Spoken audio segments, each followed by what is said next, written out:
చోడవరం నియోజకవర్గంలో కలకలం బుచ్చేపేట మండలం భీమవరం సచివాలయంలో విధులు నిర్వర్తిస్తున్న విలేజ్ రెవెన్యూ ఆఫీసర్ పోతల శంకర్రావు ఏసీబీ అధికారులకు రెడ్ హ్యాండెడ్గా పట్టుబడ్డారు. పాస్బుక్ మ్యూటేషన్ పేరుతో రైతు దగ్గర లంచం 1,50,000 డిమాండ్ చేయడంతో ఈ ఘటన వెలుగులోకి వచ్చింది. ఘటనకు సంబంధించిన వివరాలు వీఆర్ఓ అడిగిన లంచం ఇచ్చే ఉద్దేశం లేని సదరు రైతు ఏసీబీ అధికారులను ఆశ్రయించి ఫిర్యాదు చేశారు. రైతు ఫిర్యాదును స్వీకరించిన ఏసీబీ అధికారులు పక్కా ప్రణాళికతో రంగంలోకి దిగారు. రైతు ద్వారా వీఆర్ఓకు 1,50,000 అందజేస్తుండగా ఏసీబీ బృందం నిందితుడిని రెడ్ హ్యాండెడ్గా పట్టుకున్నారు. మన యాంటీ కరప్షన్ బ్యూరో తరఫున హర్షిత అనే డిఎస్పీ, తర్వాత రమణమూర్తి డిఎస్పీ గారు ఈరోజు ఒక ట్రాప్ జరిగింది.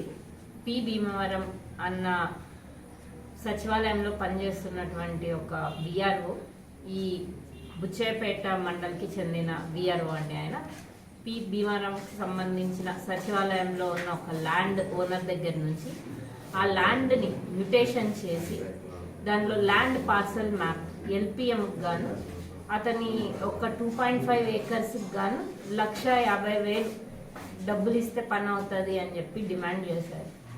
సో ఈరోజు అది మాకు రెడ్ హ్యాండెడ్గా ఏసీబీ వారు వచ్చి పట్టుకున్నామండి. Thank you very much. VRO పేరండి?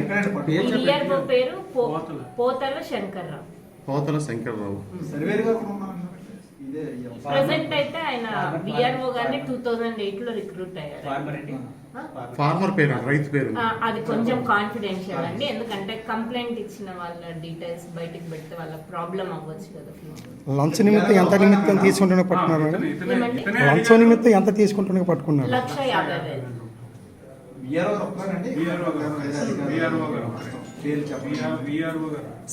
మేడం గారు సచివాలయం బయట అండి, లోపలండి? సచివాలయం లోపలండి, ఆఫీస్లోనే. ఈ దాడిలో ఎంతమంది పాల్గొన్నారండి మీ స్టాఫ్? మా దాంట్లోనండి 2 డిఎస్పీలు వచ్చాము, 4 ఇన్స్పెక్టర్స్ వాళ్ళ టీమ్స్ వచ్చాము. మేడం ఇది రిమైండ్ సస్పెండ్ చేసే అవకాశం ఉందా? ఇది డిపార్ట్మెంటల్ యాక్షన్ ఖచ్చితంగా ఉంటుందండి, అది వాళ్ళు ఎలా తీసుకుంటారో మనం సస్పెండ్ అయితే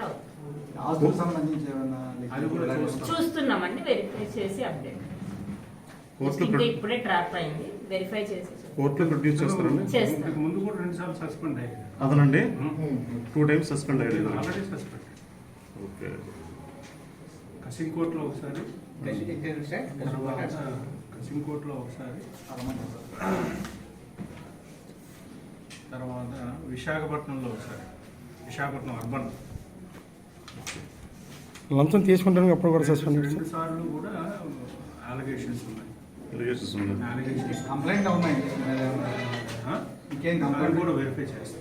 రైతు మిమ్మల్ని నేరుగా అప్రోచ్ చేయరండి?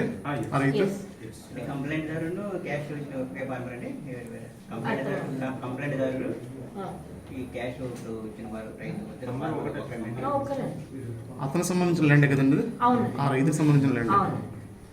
కంప్లైంట్ ఊరి పేరు చెప్పగలరా? చెప్పండి. అది కూడా అంటే వాళ్ళకి ఇబ్బంది అవుతుంది. నెక్స్ట్ మీరు జరాయితీ భూమికి మ్యూటేషన్కి డబ్బులు అడుగుతుంది.